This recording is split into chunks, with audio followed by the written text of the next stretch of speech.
Maybe you crunched the numbers. Maybe you sat down. You thought, I want a home. Can I afford it? Are you ready? Now what?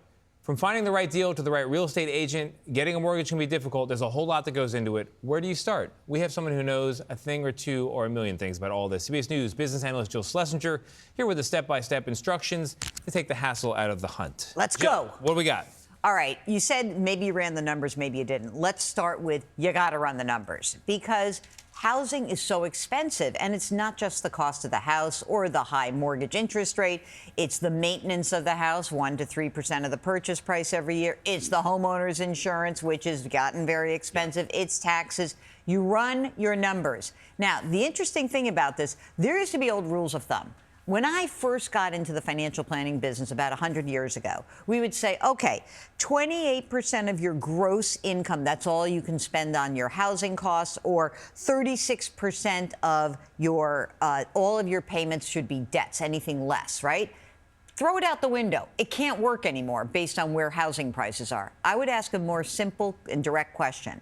If I buy this house, will I be able to live my life and do the things I want to do? And will I be able to contribute to my retirement plan and to my kids' college funds? Those are big questions. Where do people even start? I mean, in terms of the mortgage process, and is now even a good time considering where interest rates are? Well, they've come down, and just because mortgage rates are higher than they were, say, 3 years ago, doesn't mean you can't buy a house. But I think it's a good idea to go through the process and learn, hey, what could I qualify for?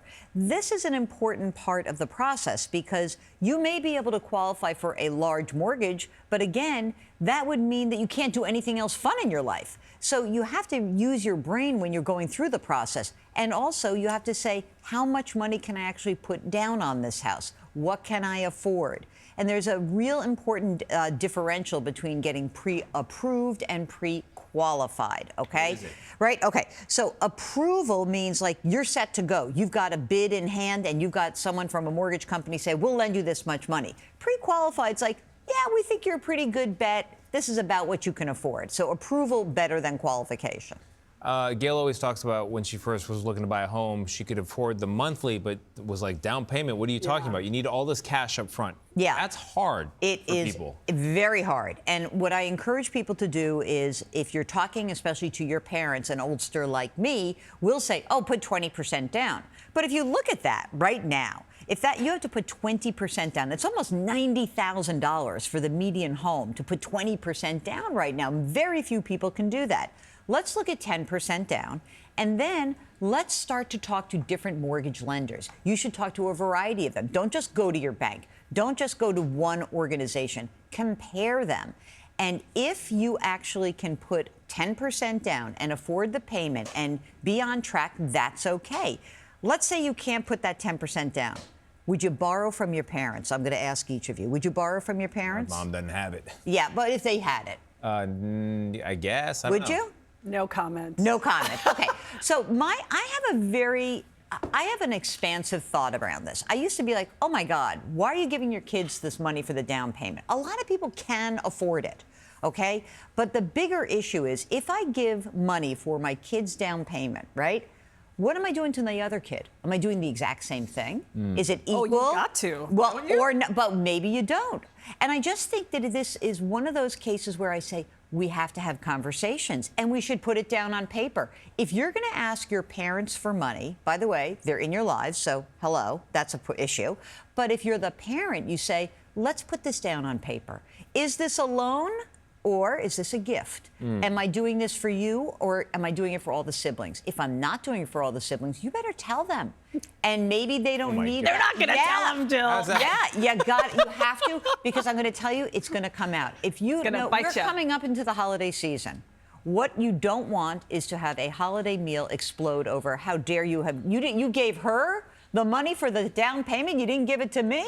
Come on. I agree. We need a whole Jill on Money podcast episode, or maybe there is one, on the family dynamics of parents giving money to kids. It's Sometimes a there are lot. benefits to being broke as a parent, because it's like, look, I don't have it. For all of you, the answer is zero. Yeah, but Yeah. so many parents are like, this is what I work for. to Yeah, help well, you. and a lot of parents have a very difficult time saying they could afford it, but their kids can't. And Yeah. I think that's a real issue, which is I want to give you the opportunity. And because housing costs have exploded, and because mortgage rates are high, and because the cost of everything is high, the idea here is that it is okay to rent.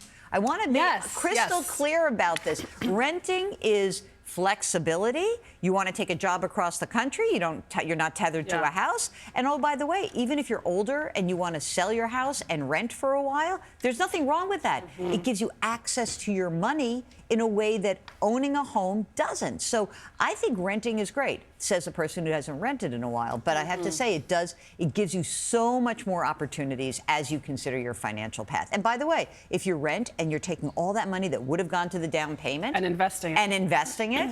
and using that money that you're saving on these housing costs and you're putting it into your 401k, this is a great wealth accumulation vehicle. Renting can be great.